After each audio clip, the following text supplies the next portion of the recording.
Boom. Boom. All right. So this is our very first ever podcast. My name is Jason Cabot. We are with Glenn. Grant, on a Thank, good day. thank you Today's very much. better. Thank you very Today's much. better. Yeah, so Glenn and I have been kind of shooting this idea back and forth about doing this and have been kind of doing this in an unofficial way really for decades now. I mean, you and I have been friends since early 2000s, Yeah, right? yeah, Like, yeah. Yeah, I think right around 2003, somewhere between 3 and 5. yeah, well, it was right around the time I first opened my business, really. Yeah. Yeah, Yeah, so you did my book covers. You did some amazing job for my speaking flyers, and then you did a really cool job on my book covers and a bunch of other stuff. thank you very much. I appreciate it. Logos. Yeah, yeah. You are a master talent at graphic design. Preeminent by any means. Preeminent. One does what one can. Yeah, you do So, it very well for so sure. speaking of that, tell us a little bit about, your book writing, public speaking, that kind of stuff. I just wanted to kind of, again, since this is our first one, to just kind of qualify as to who we are and how this whole thing, the genesis of these conversations really started. Yeah, no, absolutely. Great question. So I started speaking very young. I was 17 and a half. I got into a car accident. I was driving the vehicle, and my best friend Craig was in the back. He was killed and damn near wiped out my girlfriend and myself at the same process. And so that kind of trauma and tragedy as a 17-year-old. The caveat that I always illuminate in my speaking programs and anybody that hears my story is that thankfully I was not drinking and I was not high on drugs. I didn't do those things. So unfortunately, it was a really just horrific accident, happened in a split second. So my way of dealing with that grief was to go around high schools and speak about it. And so I did all the schools from Chino to Rancho Cucamonga, Altaloma, Upland, Claremont, Laverne, and that started my speaking career.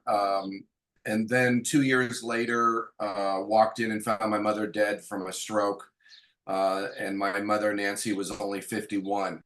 And so by the time I think right after my mom's death and that trauma, so that was like a 1-2 punch.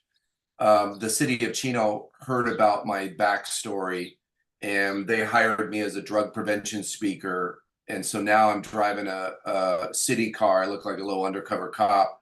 And I got my big drug kit, big black drug kit. And my job every day is go around all the schools and educate them on drugs. And then, of course, I stitch into that narrative my backstory with the car accident and my mom's death.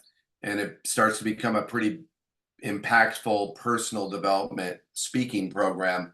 And then in my How early old were you? 20s, well, I How was 20 when the city of Chino hired me. So it was the same year that my mom died that I walked really, in and found. really young to start? Oh, it was brutal.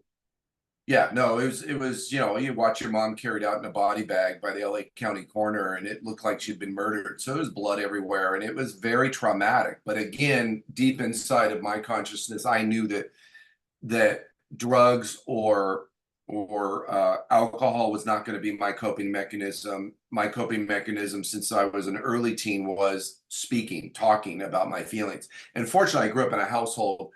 My parents were in therapy, so psychology played a big role. And I think I grew up in that type of environment. I didn't have a, a,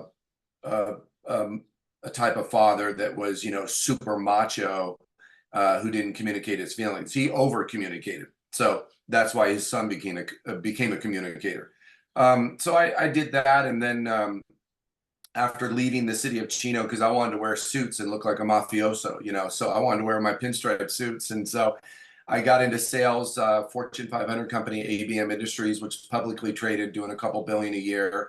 And I started being a rainmaker, driving a company car every day, wearing suits and learning how to use my sales and marketing gifts. And I had learned sales. I mean, I was 15 selling Kirby vacuums, which is insane, lying about saying I've got a driver's license when I don't even have a driver's license. So I've always had that natural, I think, gift to be able to communicate. not have a fear of audiences or any of that. But then I got in my early 20s, because when you're in sales, you're trying to figure out time management and how to be more effective. So you naturally gravitate towards the Brian Tracy's of the world, to learn how to be into personal development. So I fell in love with personal development, and I started to evolve that way as a speaker myself, and evolve past just telling the tragedies. And so continue my speaking all throughout my 20s. And Which really is incredible. I can't think of another person in their 20s who's going around doing that kind of stuff. I mean, just again, it must have been something obviously emotional for you that you're like, I don't have a choice to do this. I need to go out and do this, or like I'm going to implode or something oh yeah, terrible. no, without a doubt. Yeah, I absolutely, it was my salvation. And I think I was quite good at it. I never had a fear of audiences. And I always knew that I wasn't speaking out of narcissism or ego, that it was really heartfelt stuff. And then the more, I just got more and more involved. And then in my 30s, I never thought I was going to be a writer. And the day that changed was when I was 35. I had a friend who was a long story short, he was a college professor here in my hometown of Claremont, and he had two pugs, and I had my Bosco, my little Chinese pug. So, and I had always known about Howard. It's kind of like Cheers, the TV show. You grow up in a small town, and there's this local place that we would all hang out. So I always knew about Howard, but I was never his friend. Well, long story short, driving by the park one day, I got my little homeboy Bosco in his front seat in his house, and I look over, and Howard's in the park with his two pugs, and I'm like, right on, got ourselves a playmate. So we jump out. I quickly make friends with Howard because again, I've always known of him, and so we embarked on about a year-long friendship where, and I liked him because he was intellectual because he had a PhD and he taught Greek studies, Wow. and so when you're teaching Greek studies, it's very obscure. It's a very not too many college professors do that, and so it's very esoteric. That was the word I was looking for. So at any rate, uh, over a period of about a year, he started to grow darker and darker. His Hmm. mood, his psychology, and what I came to find out at the tail end, he committed a murder suicide, and he had this fascination with a waitress that was kind of using him, and so I could get into all the nitty gritty, into the weeds, but just the cliff notes of this story is that one day he had sent her to Europe. She pimped him and used him for his money, and then she went to Vegas, came back, threw the Vegas trip in his face. She had no interest in him at all, and he snapped, and she poked the wrong bear, and none of us knew that he was on antipsychotic medication. And just before this murder suicide, I had seen him in the restaurant, and he had a hoodie on. This guy's in his 50s. He had a hoodie on, and he's shaking back and forth, Right. rocking. He went from being the college professor to being the Unabomber real quick. Unabomber, yes, thank you, Yeah, Jason. right. Yeah, absolutely, the Unabomber. So he became the Unabomber very quickly, scared the hell out of everybody. So sure enough, a couple weeks later, on a Sunday afternoon, he takes a shotgun, blows her away, and then puts the gun to his head and blows his head off. And this is a guy I've been eyeball to eyeball. I've had him over at my house, and so I was so spooked by this because he had I called me and other people, I and I'm like, remember you touching on this before. yeah, oh Yeah. yeah. Yeah, and so he scared the hell out of me because he was calling people to have him come over, and I could have gotten killed. I mean, for all I know. And he was actually a very small investor in one of my beverage startups. Because in my 20s I'd done investment banking, and then I graduated from that and did my own little beverage startup for a minute, and had some really cool labels designed, and just actually got the product on the shelves. And he was a small investor, so he was a friend now, and anyways, he scared me so much, and that whole event spooked me so much. I didn't sleep well for a couple weeks, and I started writing, Hmm. and I just all my life stories started writing. And then my first book was a hot mess, and I hired a writing consultant, and he gave me a 10-page report, and he says, some of your stuff is really amazing and dynamic, and other stuff's just a mess. And so I just, like everything I do, got really competitive with myself and said, screw it, I'm going to become a really good writer. Kept writing a couple more books until The Psychology of Higher Living was published. Yeah. And that had a lot of existential thought in it, and Maslow's hierarchy of needs. And I wove into that narrative my life story, and I had a lot of them by then, people that had died in tragedies and traumas.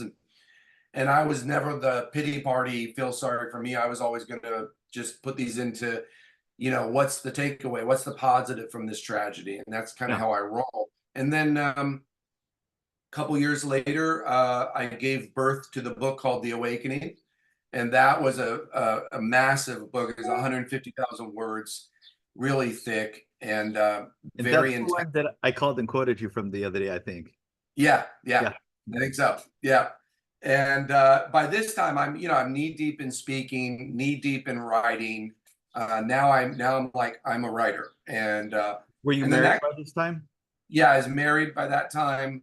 And then after I got divorced, um, I went off and did a real, because at that time I got involved in real estate investing. And so I started flipping properties. And then I went from the suit and tie guy, investment banker guy and sales guy to jeans and a t-shirt, and started doing room additions on my investment flips because I realized mathematically I could drive a lot more value by adding on. So Mm-hmm. then I started doing that, and I got bit by that bug big time. So now I'm writing, speaking, doing real estate investing. I'm just got all kinds of stuff going on. And then so fast forward 4 years, 5 years, I'm now going through a divorce. I'm dealing with cancer. I got a tumor in my throat. It's existential. I'm not sure if I'm going to live or die for a period of time. And And I think I was going through a lot of personal stuff at the time because we would talk very, very sporadically. yeah, very sporadically. Yeah, and I you're absolutely right. And then we eventually reconnected, and then a few years went by. Fast forwarding in my narrative, I raised some investment funds plus my own money and moved out to Prescott, Arizona to now hit the big time, I thought, and be a home developer where I was going to buy land, be a speculator, design my own houses, build them for profit, not for husbands and wives, but for me and my investors. And from that chapter of my life came the book Compound Wealth, which is Mm-hmm. all about personal finance and real estate investing. I illuminate a lot of the hedge funds and Wall Street activities and how people secure their retirements and how they don't, and all the things there. And then if we really fast forward now, 7 years since writing Compound Wealth, I didn't know if I was ever going to write another book, and now I've got literally 3 books in the pipeline. I've got Golden Years, living in your best life in the age of loneliness and isolation. That is about a book halfway done, and that delves into some dementia and what we can do to eat better and live better so we're not lonely and isolated in this kind of post-pandemic cultural zeitgeist that we have going on now. And then what we can do to avoid the cognitive diseases of dementia, and then a lot of other areas, and then my own isolation and the toll that took on me mentally and physically. And During then, your time in Prescott. yeah, my time at Prescott, which was emotionally and physically brutal. No, I know there Uh, were times when we would talk when you were out there that I just wanted to get in the car and come get you. It was yeah, horrible. I appreciate that, dude. And there were times we'd be on the phone. I was like, I didn't know if I was going to make it. I mean, so you were a real blessing. Always have been a blessing in my life, brother. And Thank you, and I and then for me too. I'm redoing Compound Wealth. So we got a new book cover, and I'm rewriting Compound Wealth to update that after 7 years. And then my final book is called Beyond Fear. I haven't begun writing it yet, but already got the book cover for it. So if all goes well, and I may bring Lead to Win out, which is a corporate book on leadership. That would be my fourth, but at least I know I'm going to do the three. Mm. Those are in the pipeline. And so hopefully I'll finish the end of 2024 with 6, maybe 7 books published on Amazon. We'll see. Fantastic. It's fantastic. It's really something because when I hear you tell your story, and you and I have obviously shared these things with each other over the years, right?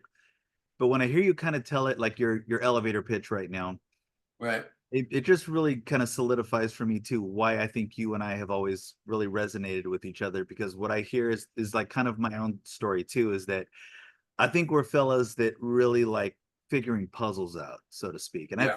you and I have spoke about this through the years, right? Like I've had a lot of different renditions to my professional life too. But I think You we look at things, right? Whether I know for me, it's different times, it's been musical instruments, different things that I do, but really we look at these business ventures and we're like, okay, that looks like that could be fun, or that looks like that's an interesting puzzle to solve.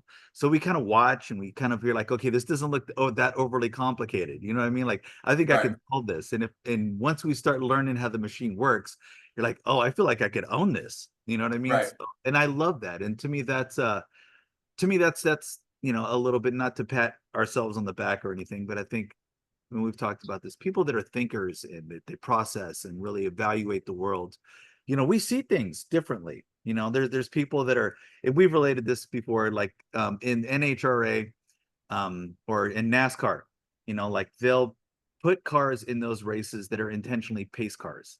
They're just there right, to fill up the track. Realistically, there's only 3 or 4 people that are probably going to win that race, but it's got to look good on TV.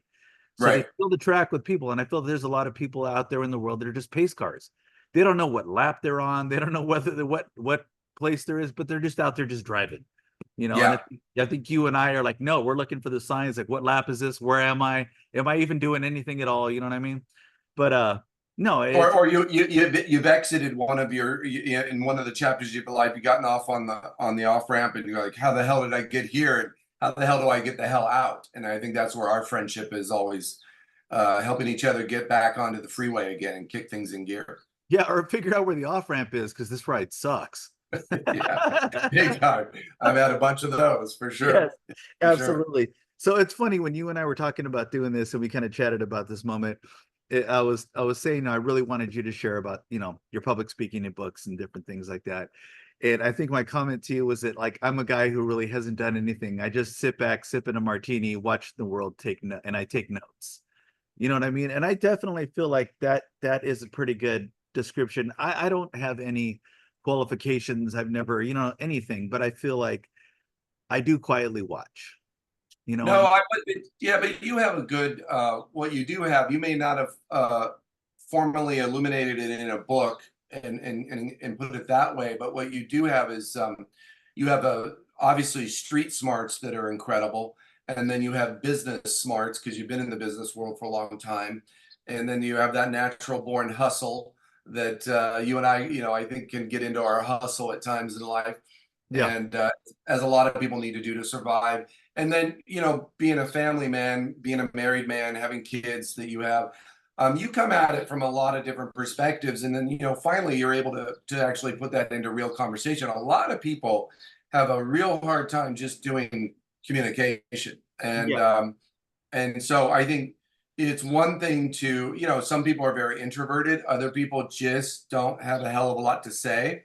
You're funny as hell, so I think that's the other, you got you've got a career in stand up if you wanted it waiting for you. So I well, think you have a lot of insights. We come at it a little differently, obviously, because we have different backgrounds. We grew up with two different fathers and things like that. So, I come at it a little differently, but everyone does. But that's what makes our friendship dynamic. And you have a pretty damn entertaining way of talking about people's crazy behavior and just the crap that goes down in life and why people are doing what they're doing. well, it's interesting because it sounds, and I hear you, right? Your coping mechanism has always been sharing this information and hoping that somebody else could benefit from these wild stories and these experiences, at Right, times horribly tragic, right? And like, if I could share this experience with you, and maybe you can walk away with something from this that would benefit you, and maybe you could avoid these situations down the road. And I right, think the coping mechanism has always been comedy. And it's funny, I yeah, was reading this thing on family dynamics, and they're always talking about that if there's multiple siblings, that there's generally one that uses comedy kind of to like lighten the mood in the family. And you and I have had a lot of conversations about how I grew up and my dad's absolutely wild, violent behavior and heavy duty drinking and drug use, and me being up all night with him with guns and waiting for people to come shoot up the house. And you know what I mean? Like when you live oh yeah, in a situation where you're always on 10 in regards to anxiety, like I need to have moments where I can just hit the dump valve and let the pressure off and just laugh. You know what I mean? So, but yeah, it's amazing. So you and I talked about wanting to do this because one of the things that you and I both share, and again, I know I'm always with the jokes, but you remind me of like the character I think we both do from Brother Where Art Thou, the George Clooney character. Yeah, He was yeah, always just rattling on and on and on, and he met that John Goodwin character, and he was like, "Oh, brother, I see you too have the gift of gab," and they just went on and on together. And you and I have always done that, and it's interesting because I think both of us are all willing to be honest and vulnerable too at times. You know, like you did something with me just recently that it really touched me. You know, like you had texted me and you wanted me to be an accountability partner with you. yeah, And I yeah. remember looking at that text and I wasn't quite sure what that meant. I'm all like, are we investing in something together or what's happening right, right now? Yeah, yeah. Well, of course, subsequently, I've dropped the ball, but I think I have some very good physical challenges right now of why I've dropped the ball. But Sure. you've done a fantastic job of being accountable. But I mean, I remember one of our conversations. Um, I was in Arizona about to lose my mind, and we were on the phone. We knocked back a 3-hour conversation. And so that's not unheard of for you and I to, and most men are not capable of that. And I think that's what's interesting. And it doesn't mean that we're better than other men. It's just I think it's a lost art, people communicating at a high level for long periods of time, talking about anything and everything. And you've always been able to do that with me and vice versa. And so makes our friendship a blessing, but also really unique. And hopefully on this podcast, we can find ways to talk about some stuff that really will make a difference for people because it, like the tagline, because it matters, and it Yeah. does. There's a lot of stuff going wrong with a lot of people. I'm not perfect either, but it would be nice for people to have some profound takeaways from tuning into something like this. So yeah, we've never had a shortage of being able to show up for each other that way. Well, and I think we've never had a shortage of challenging moments in our life. So we've always got a lot to talk about and dissect and write and figure it out. Oh So yeah, you came to one of mine, and this has kind of been sort of the genesis for me too, is that I think it was during pandemic, I started the Gentleman's Journal. I started the social media feed Gentleman's Journal. And yeah, that really started from my love of vintage movies. And I really saw these movies, and particularly we talk about it all the time. I love Cary Grant and yeah, this image of a man that knew how to dress and he was witty and he was capable and just and I was like, wow, what happened to us as men? We don't wear the fedoras anymore. We don't have overcoats. And we've talked about this. There's a bunch of guys walking around in sports socks and silk workout. cargo shorts, Yeah, looking like, an 8-year-old kid walking around. Like big it's time. amazing to me. And I'm like, what happened? So my social media feed was all about that, what gentlemen should wear and gentlemanly conduct. And that really led me down, behavior in a lot of ways. That a gentleman really is characterized by his behavior. And I even went down this one rabbit hole where I started looking at, John Astors of the world and the people that really built the modern world. You know what I mean? The Vanderbilts, and they built these industries and changed the world. If they were a steel baron, they created a need for the product that they sold. I mean, it was amazing. You know what I mean? Yeah. So, Oh and I yeah, really dude. thought about all those things. And then I used to have the Gentleman's Quarterly, which you came to one, and I would Yeah. invite all the men that I knew in my life basically to my house, and we would all get together. And it was kind of a combination of that and Fight Club, I think, you know what I mean? Where I would be like, look, if it's your first night here, like you got to play pool. We don't talk about what goes on here.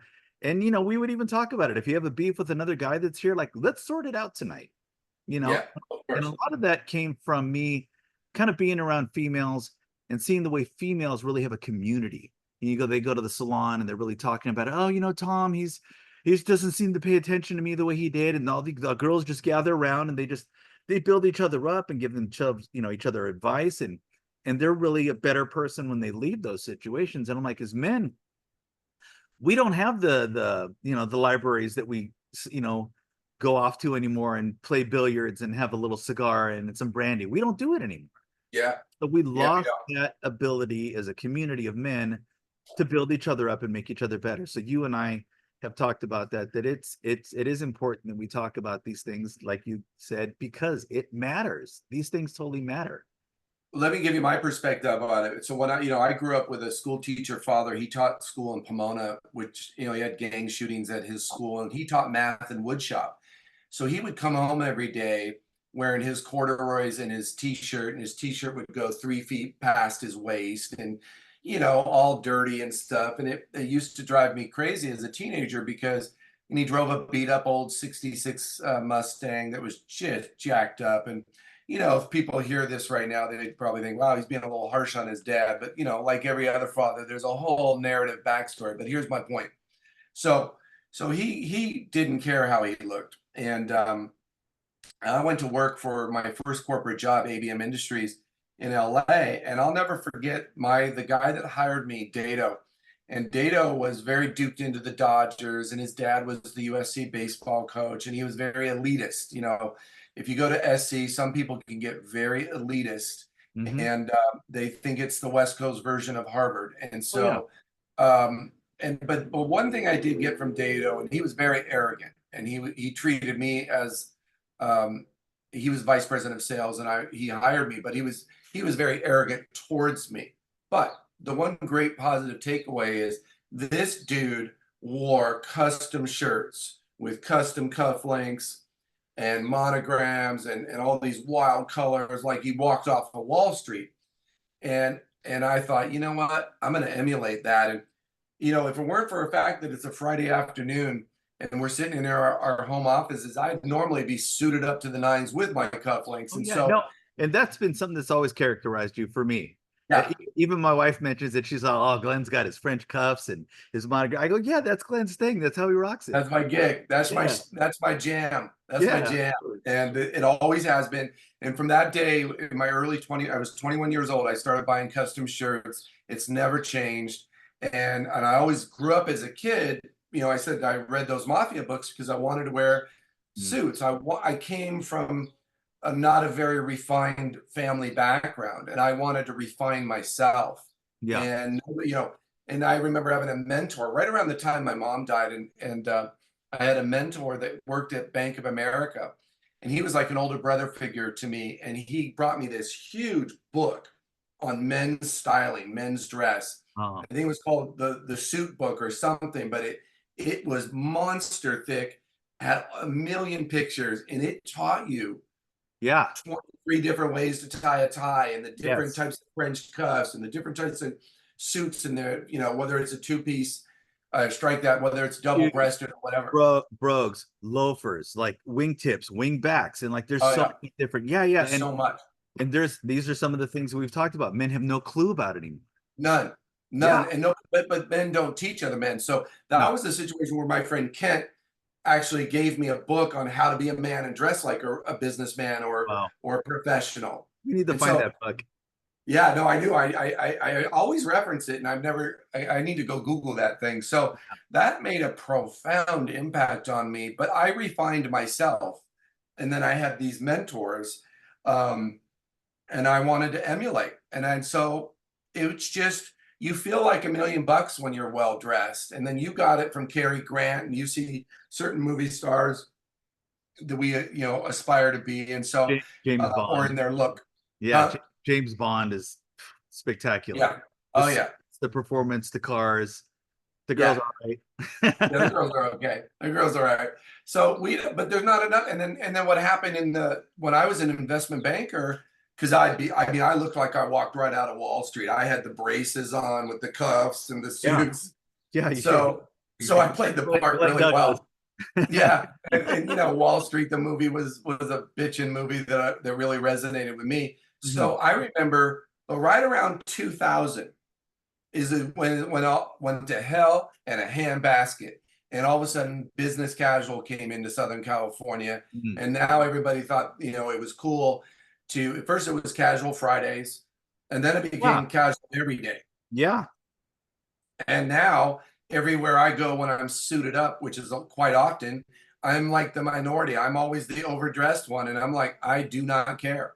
yeah. I'll take No, that. and there's no reason to compromise that. I know the wife and I will come from church sometimes, and we'll go get dinner afterwards, and we walk in, and they're like, "What are you guys, movie stars?" And I'm like, "No, we're just dressed. We're ready to have dinner, on an evening on El Paseo." And we're like, "Yeah, we're here being a grown woman and a grown man having a dinner." Yes, sir. And that feels right. So yeah, it's something, and it is important, and it does matter. You It know, does matter. yeah. So Really it's does. No, for sure, for sure. For your own self-esteem, it matters. You know, if somebody's watching, they're like, well, why does it matter? Well, because you feel like $1 million when you're dressed like $1 million. Like I would always run my mastermind meetings at the Ritz-Carlton. Why did I do that? I would gather, 8 or 10 business owners, and I'm facilitating and running my mastermind groups, helping them solve problems and leading those discussions, what I call conversations of consequence, which is what we're having right now. Yeah. And why would I have the meetings there instead of Starbucks? Well, Starbucks is annoying as hell. It's an absurd place to sit around and meet. But why not put yourself in a mansion? When you walk into the Ritz Carlton or the Four Seasons, you feel like you're in a mansion, and it's a huge mansion, and you feel like $1 million. And even if you're just there to have coffee, why wouldn't you put yourself there? Yeah. No, it's funny because I had Exactly. some experiences like that when I was younger.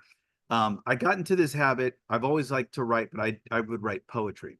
I got Yeah. really into Jim Morrison in high school, and I wanted to write poetry that was like that, just, real different. And one of the things that I would do is I would go to the Rose Hill Cemetery, and they had this huge mausoleum, and I would sit in this mausoleum and I would write while I was in there. And I just was so like, it would put me in a place. I was just in this huge edifice, and there was stained glass, and it was special, and it felt big, and it felt powerful. And, ever since then, I pay attention to architecture and buildings. And like you said, setting a mood. The mood sets the tone, and the tone sets the conversations, and that really gets you where you're trying to be. And you and I have talked about it. Like, I know I definitely believe that the world that I live in, I manufacture a lot of it. And my wife and I keep joking right now that we're world building again, right? We're recreating our reality again. Yeah, you are.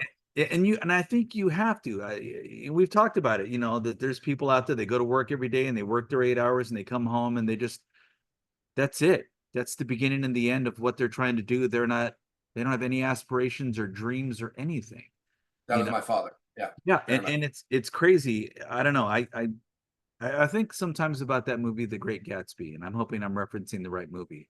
And in the movie, it shows his backstory, the way he was really came from nothing, and that he had met these few people. One of them was a millionaire, and he was on the boat with this guy for a while and picked up some of his mannerisms and saw things that he had never experienced and saw that there was this whole other world out there. So for me, my mom had this boyfriend for a while, and he was basically an heir to the Young's Markets, you know, uh, chain that there's a huge. I think it's beyond Southern California, but anyways, they owned all of these high end, markets, and he never really worked because he had money from that was passed down from the family.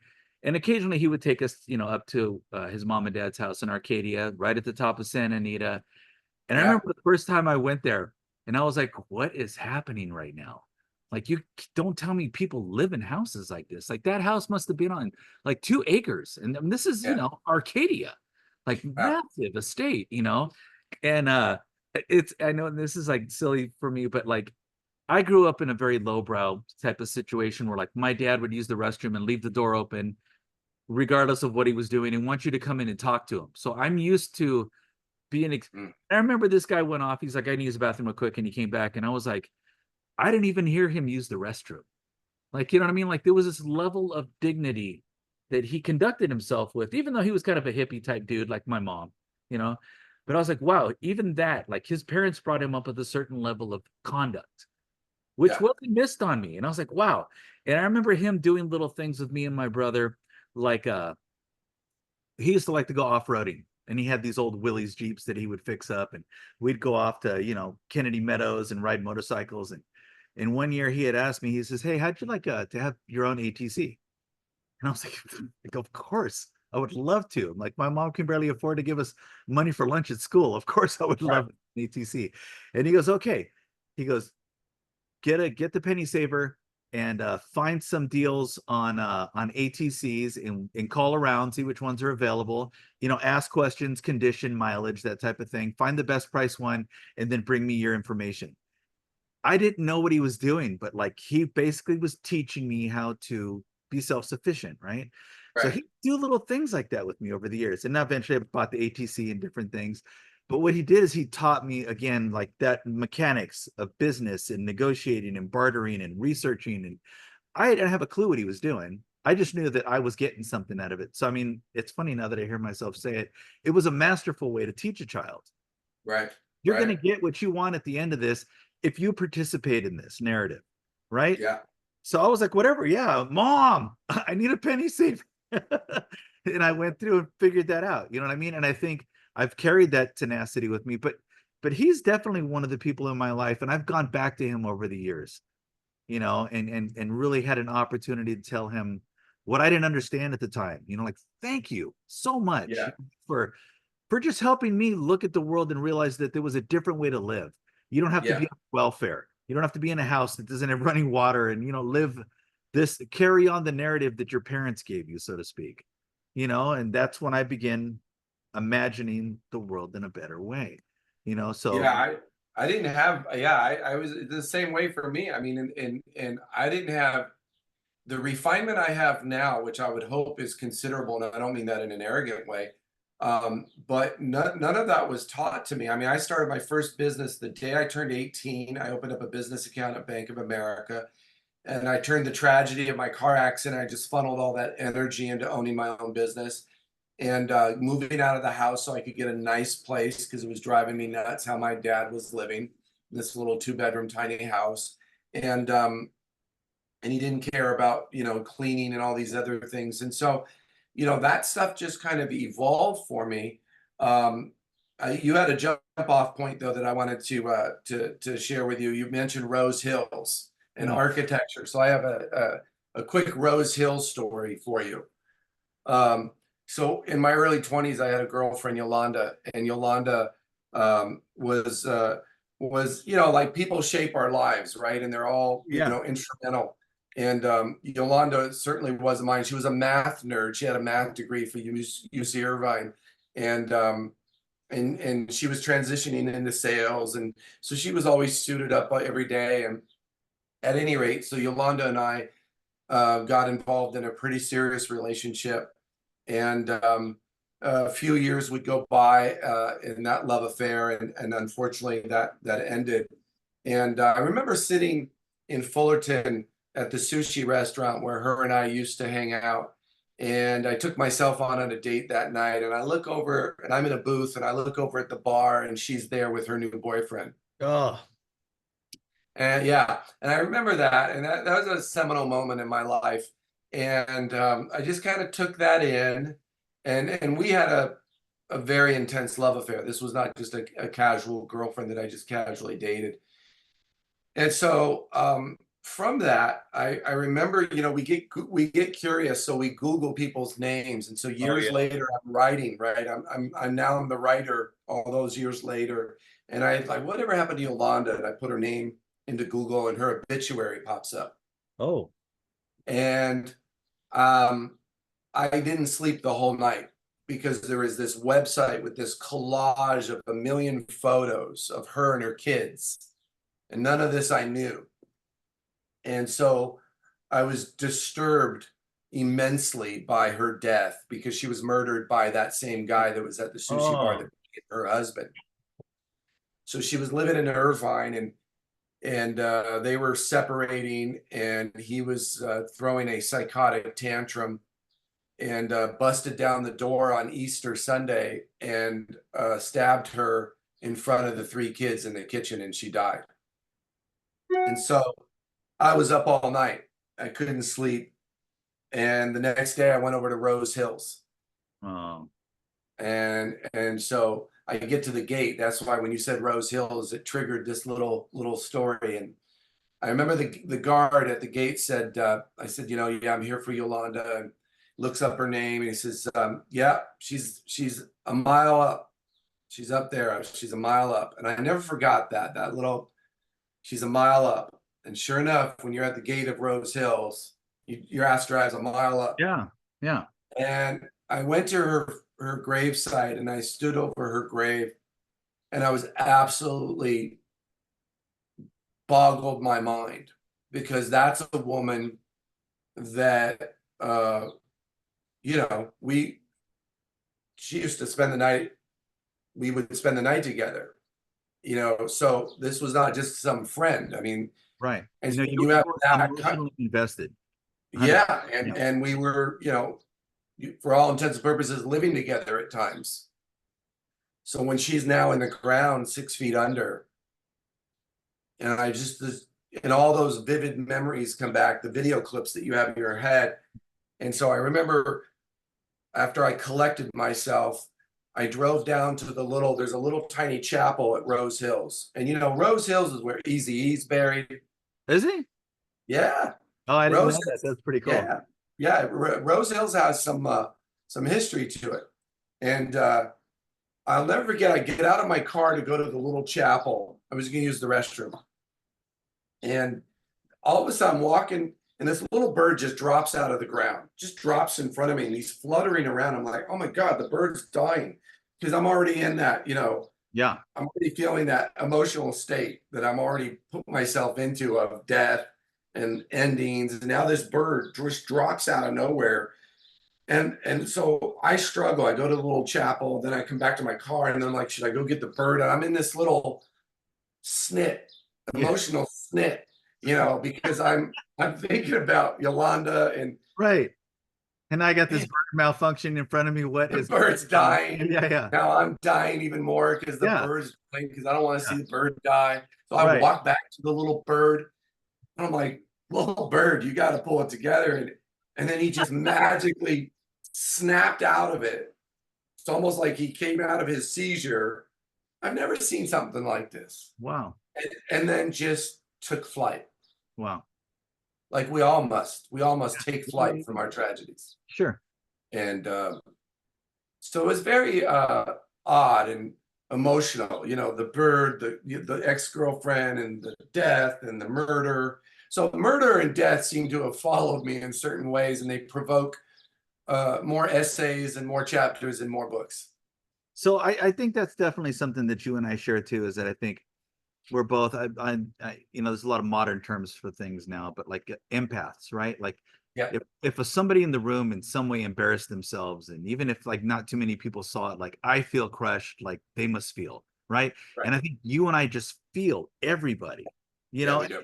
and it's tough because that intuitive emotional antenna, so to speak, works in a negative way too, because I know when there's a jerk in the room, like, ugh, I feel that Oh, to the fullest too. And now I'm not in a good place. You know what I mean? So, yeah. so it's tough. It's tough to be that way. But it's weird. You and I were talking this morning about relationships and things we've been through, and the way that those memories will come up and experiences, and the way that the emotions tied with those experiences, they stay with us, right? Yeah. And at times things will trigger it, and we're back in that place again, and it's tough. It's really tough because I know that there's times, when I would rather not feel all these things. And I think, you know, it's not always easy to feel everything, and I think as guys, we've always been taught that, you know what I mean, to just knuckle up and just, you know what I mean? Boys don't cry, and, we don't act like that, and we don't share each other's feelings, and we definitely don't expose ourselves in a vulnerable way to another man, and be like, dude, I'm not good right now. You know what I mean? As a matter of fact, I'm super not good. Like I feel like I'm either going to do something terrible to myself, or I'm about to let go. And, I've had experiences, in the early 90s where I just was going through some things and ended up homeless for 5 years, and just let go of the edge and let go of my life. And I think we both have experienced enough tragedy to go, hey, I feel like I'm getting back into that dark place right now. Like I need to call and have that conversation with somebody. And again, these are the conversations that you and I have been having since the early 2000s. I never realized that you had started your own business. You started your own business right about the time I started Premiere. So, we were definitely in the same place. And and I've always told this story to people, and I got this friend, and, he's an entrepreneur too. And, I run on automatic a lot of times, and I don't necessarily always count the cost, because I don't want to know what the chances of failure are. You know what I mean? And you and I were at my shop, and I think I was working on something for you. And I'll never forget you telling me this. And we've had this conversation where I'm like, Yeah. you're like, yeah, it's tough being an entrepreneur, right? And I'm like, it's got its moments, but yeah. He goes, yeah, dude. He's all, me and you, we wake up unemployed every day. You like rocked my world with that. Like it Hit stayed. you with a ton of bricks on that one. I was like, don't ever tell me that. Like it never even occurred to me that I didn't have a job. Yeah. Yeah. No, and I still say that word every day. I'm always reminding myself that it's like you wake up every day unemployed as an entrepreneur. And no Oh, matter how your business is doing, you're still unemployed. And I think that that helps to keep us locked in. I mean, because I'm having times this year where I'm off the reservation, and I got to get my ass back on that track Yeah. and and snap out of that and go chop chop. You are unemployed every day. What are you going to do that's going to make an impact? What are you doing that is going to bring value to yourself and others? I always say, to be successful and manifest prosperity, you got to provide value to the marketplace. So what does that mean? Well, what are you doing that's of good service to someone else, and hopefully something that you're passionate about as well? Yeah, and then gives you a sense of purpose that I'm actually doing something useful for somebody. Yeah, E it's not just a hustle. Yeah, even if it's just a professional service, whatever it is that you're providing, like, that person deeply appreciates it, and you're catching a check on the end of it. I've had people over the years tell me little phrases, and I had a service person do something at the house one time, and they finished up, and I was so grateful, and I feel like people don't take the time to be grateful with each other. You know what I mean? To stop, and I feel like Yelp reviews and all of these Google, pages, and they're just filled with people just ranting and complaining, and everybody takes a lot of their energy and they put it into complaining and being negative, right? So I wanted to put that same energy into being grateful. And I remember pulling this guy aside and telling him, dude, like, I saw your process and how hard your work was. And, like, you know what I mean? Like, you honestly, I almost feel like you undersold yourself. Like, it was amazing. And thank you, thank you, thank you. And this guy was cool. He goes, you know what? I super appreciate that you appreciated what I did for you, but your check is thank you enough. And I was like, "Yeah, that was cool." You know what I mean? I appreciated that. But, you know, Well, you know where I think you and I learned that from though is in construction. Like what I look at when I'm building a house or I'm investing in a property and I'm flipping it or whatever, like in new home construction from start to finish during that 6 months to a year, I'll have 75 to 100 guys walk through my site that I will hire to do one thing or another. A vast majority of them are some very difficult humans that are mhm, quite a hot mess. yeah, And but what I've learned in that process is how do you inspire and motivate people to do a $20,000 job for you? And then how do you fire somebody when they're really making your life? So it brings out all these different sides to your personality, but you learn to tell another man, hey, you're doing a fantastic job, and I really appreciate that. Um, because if you're just the tyrant all the time, yeah, that's ungrateful. Nobody wants to do anything for you. So I think there's that component. And I also think you and I have both done chapters in our life where we've done something as a hustle. sure. And it's soul crushing. Hustles are soul crushing Yeah, because they're not something you really want to do. I mean, I've been fantastic at stuff that when I used to do private placements for startup companies, I was fantastic. Because I could look at a startup company and I could tell you, hey, it should be valued at $3 million pre-money. It's not a sustainable business model because your technology is not compelling. You're not patent pending. Yada, I had this whole list of reasons why the company was worth 10 million versus 2 million, or was going to be a disaster. yeah, And and so but you learn but even though I was really good at that, there came a point where I absolutely hated it because I was just tired of listening to everyone else's dreams. I had my own dreams, yeah, so that's what investment banking can be a little challenging, is it's you're listening to other people's dreams. But my point is, when you're doing something that your heart's not truly into, yeah. it can be really challenging. And then so there's the soul crushing part of being in a hustle. And so many Americans hate their jobs. In fact, there's a statistic, it's like 60 to 70% of Americans don't like what they do. That's a big number. Over 50% of Americans only have $2,000 in their savings account. That's mind-boggling. Mind-boggling. So if you start looking at the research of what's out there, there's a lot of people doing stuff to just survive, and they're hanging by a thread. There's the point of that story. But that's part of the things that we talk about too, is that I definitely feel like most people are just droning on. Like, there is no internal dialogue. There is no, where do I see myself in 5 years? Am I happy with what I'm doing, where I'm at, who I'm with, my friends, like the whole thing? Like, it's tough. And then obviously we live in an age of social media where we're fed a lot of you know what I mean, what we should be and how we should Oh look, yeah. who we should hang out with, and it's tough. I see my kids struggle with that a lot, on and off over the years. But this forum that we're attempting to have, right, is a place where we can have those discussions about, what really is important to us as men, really is, people in general, but getting down to the meat of it and how we fix it, like over the past year or so, as I was leaving Temecula, you and I have had a lot of conversations about that. I was deeply involved in a personal audit, right? Yes. I I was like that word, personal audit. Yeah, and I was just really looking at my life, and I had a couple of incidents with that my wife had illuminated for me using one of your words, Yeah, and yeah. she just like, no, like you're not good right now, and the way you're acting is not okay, and you're drinking too much, and so I really had to stop and look at those things and did some counseling and went back and did some AA and really kind of explored those things, and that was again another one of these genesis where I did the counseling and talked with this guy a few times, and I was like, this guy's not really giving me anything. He just sits there and listen to me, you know what I mean? And I write him a check at the end of it, and he seems to be entertained. I've got some great stories, but I can tell him for free. I don't need to pay somebody, you know what I mean? Yeah, that's right. That's why you and I have had a great place where we can sit down and talk about it, and again, and be vulnerable. Yeah. It's tough, and I think it's essential. If you can't get honest, you can't get better. And I think No, that as you like to say, that's real talk, it is. and It is. Yes. I think more men that the older they get, the more they hopefully see it and realize that they need to start being more in communication with their thoughts and feelings. Otherwise, their marriages and relationships aren't going to survive. Their work relationships aren't going to survive. Client relationships are not going to survive. A lot of this stuff comes down to being willing to be vulnerable.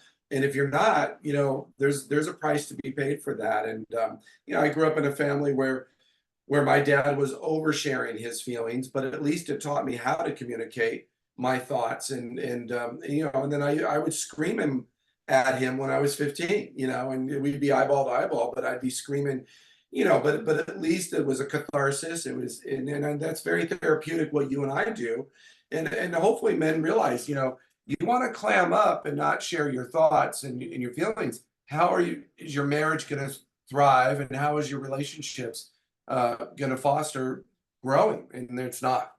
Well, and I And think Rita putting you in timeout.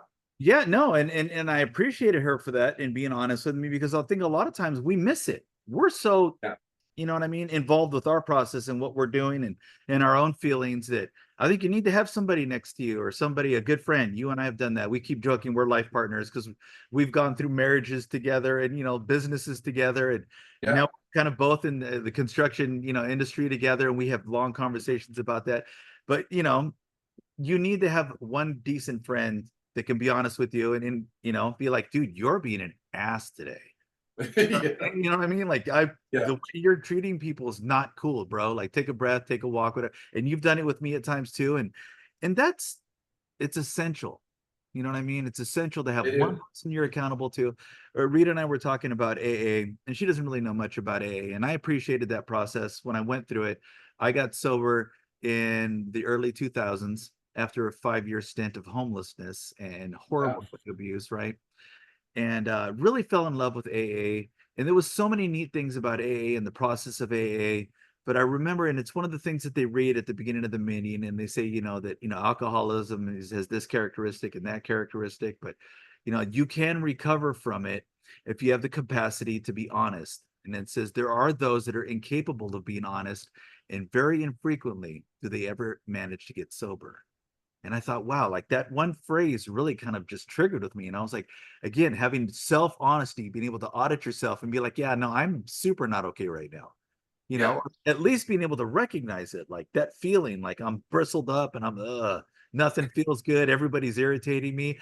Rita and I joke about it. I'm like, I'm not, you're totally irritating me today. And I'll be honest. And I'm like, I don't know if it's you or if it's me. yeah, I mean, yeah. but the vibration's all bad right now. So it's tough, but it's important to have a place or again, somebody you can talk to and just be like, what's your take on this?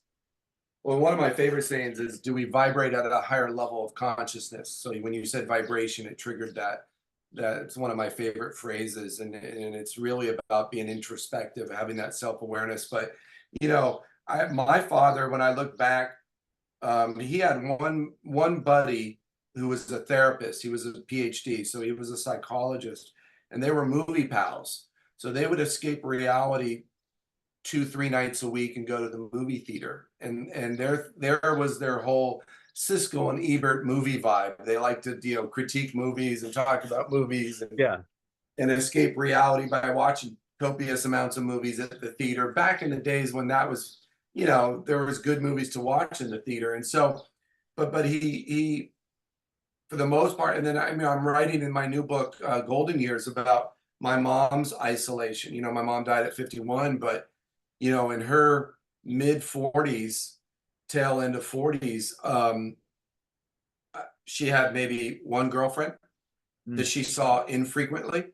Mhm. So there wasn't that type of connection you and I have where, you can go along with somebody and just unpack and unload things, and Yeah. I think that's huge salvation. And you've known my recent struggles, and just to be able to call you up and share that. And then on this podcast, what can we talk about that will matter to others? And I think the hallmark of a man's existence, and women, is good health, good nutrition, dressing well, because it does matter for yourself and for your partner or the people that you're dealing with. And what can you do with your time on this earth? Are you doing something intentional? Do you have passion? Do you feel like you're trapped in a career that's going nowhere? I love And that. Something intentional. That's so important. It's huge, and I know I search for that constantly. And all the things that I'm up to is, am I doing something intentional? And sometimes I start on a path and then I switch because it's not intentional enough. So I pivot, and I think we have to be able to do that. And then I think, what does a meaningful life look like?